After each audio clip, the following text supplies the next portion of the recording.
Bonjour, bonjour à toutes. On va être de nombreux candidats à dire beaucoup de bien aujourd'hui du monde associatif, quand on est là, évidemment.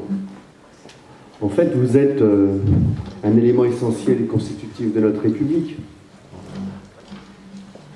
Ça a été dit tout à l'heure sur l'aspect de la démocratie et de la participation citoyenne. La France ne serait pas la France sans le monde associatif. Je vais faire très court là-dessus, mais c'est essentiel. Et puis, tout ce qui se passe au niveau de l'emploi et de l'imprégnation, finalement, de l'activité associative au sein même du développement économique est absolument irremplaçable et en même temps, la France ne serait pas la France sans votre action économique. Donc il faut poser comme base cela. Et il y a une base nouvelle aussi qui m'intéresse beaucoup, qui concerne l'économie sociale et solidaire. Et je trouve que nous avons là aussi des modèles économiques qui, au moment où le marché, la dure loi du marché, non, j'entends une radio, prend le dessus sur l'ensemble des décisions qui sont prises un peu partout, je trouve qu'il y a là des modèles économiques qui mériteraient d'ailleurs, au-delà même de l'application de ce qui se fait très concrètement dans l'économie sociale et solidaire, de nous permettre aussi d'inventer, d'ouvrir de nouveaux chemins sur cette économie non dépendante du marché. Alors je disais, beaucoup vont promettre, on va promettre beaucoup, c'est une règle un peu voilà, de la vie politique, mais moi je crois qu'il faut parler frais, vrai et la vérité. Ce matin, j'ouvre mon journal, et à la page 3 ou 4 de ce journal, je peux prendre un peu de temps à regarder la vérité en face, je lis sur la page 3, l'association, je ne vais pas la citer, hein, vous la connaîtrez quand vous ouvrirez votre journal, page 4, l'aide à domicile en difficulté, c'est une association. Elle emploie 60 personnes. Elle dit dans cet article qu'elle est au bord de la cessation de paiement, qu'elle va réduire ses effectifs, qu'elle est dans un monde concurrentiel et qu'elle ne peut pas faire face à un certain nombre de difficultés très concrètes pour cela. Et je regarde la page 5. Une conférence a eu lieu à Saint-Jean-de-Bray et on nous dit une association locale qui dit aujourd'hui qu'elle est aussi au bord de l'implosion au plan financier puisqu'on la met dans des concurrences face auxquelles elle ne peut pas répondre.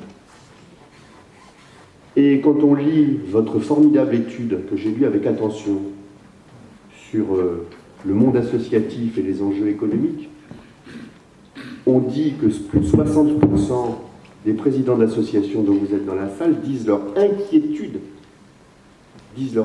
sur l'emploi et la pérennité de leur action.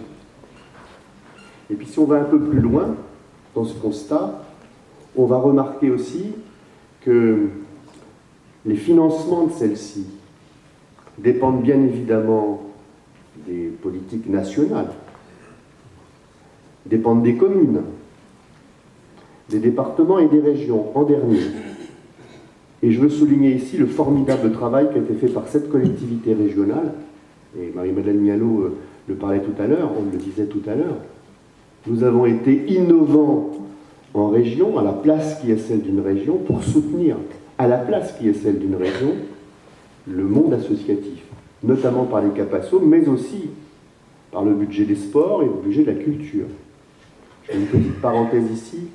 Mais c'est dommage, M. Vigier ne pourra pas me répondre, mais je ne veux pas polémiquer à distance, simplement pour dire que ses amis ont déposé aussi un contre-budget l'année dernière, pour le budget 2015, qui disait aussi sur le plan de la culture, sur le plan du sport, sur le plan du soutien au monde associatif, d'autres espérances qui sont celles qu'il a décrites tout à l'heure. Je ferme cette parenthèse. Donc nous avons un vrai problème, c'est celui de la pérennité de l'action. Or, je lis le budget 2016 de notre pays, qui va impacter de façon forte, y compris la capacité d'intervention d'une collectivité comme la région. Nous sommes à 17 millions de moins chaque année depuis 2 ans, et cela va continuer jusqu'en 2017, de dotation de l'État, quand on sait qu'une collectivité comme la nôtre n'a plus ou plus beaucoup d'indépendance, d'autonomie financière, et qu'elle dépend beaucoup des dotations de l'État, que les communes en sont réduites, elles aussi, elles le disent de façon très forte, à des réductions très sensibles de leur fonctionnement. Certaines disent aussi, des élus de tous bords, disent d'ailleurs leur difficulté à boucler les budgets. Et quand je lis encore cette presse, au moment du vote des budgets des communes, les comptes rendus de conseils municipaux, qui sont ces communes sont la cheville ouvrière du soutien du monde associatif, disent aussi que bien souvent, et il faut s'élever contre cela d'ailleurs, mais bien souvent, la marge de diminution du fonctionnement du budget de ces communes passe par une réduction, ici de 10%, là de 20%, là de 15%, du budget de soutien aux associations. Et donc nous sommes dans une spirale que je baptise d'austérité, qui risque, avec le budget 2016 qui nous est annoncé, des diminutions considérables, 50 milliards d'euros de diminution sur le budget de la France, avec les collectivités territoriales en ligne de mire, 2 milliards d'euros.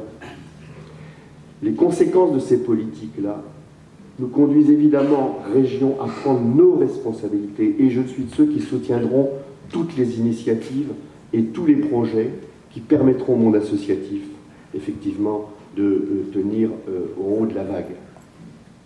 Mais en même temps, comment ne pas voir que dans les 2, 3, 4 prochaines années, dans ces politiques restrictives sur les finances locales, on puisse poursuivre ce même engagement. Donc c'est une réalité, et j'invite l'ensemble des candidats, de mes amis de gauche, à bien réfléchir et à agir ensemble sur cette question.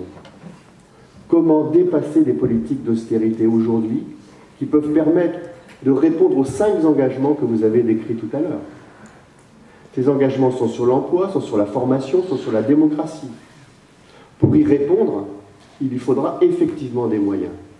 Et je crois que le monde associatif aurait intérêt, effectivement, comme vous l'avez dit tout à l'heure, Monsieur le Président, à se rassembler et à débattre avec l'ensemble des partenaires, des communes, de l'État, depuis l'État jusqu'aux communes, et à organiser ces conférences qui devraient permettre d'ailleurs de faire entendre une voix de rassemblement, une voix d'union, pour dire à la fois qu'il faut que notre modèle républicain dont je parlais au début puisse continuer à se développer, et qu'en même temps, les moyens financiers indispensables, incontournables pour avancer, soient mobilisés sur cette question.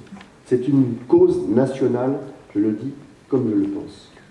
Et puis, il faudra aussi progresser sur le domaine, je pense tous ensemble, je vais conclure là-dessus, progresser ensemble sur le domaine de la démocratie.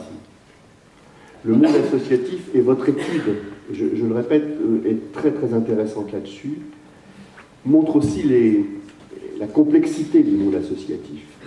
Il y a aujourd'hui des associations, sous la loi de 1901, qui sont finalement des agents de service et qui tentent à se substituer à des services de l'État ou à des services régaliens.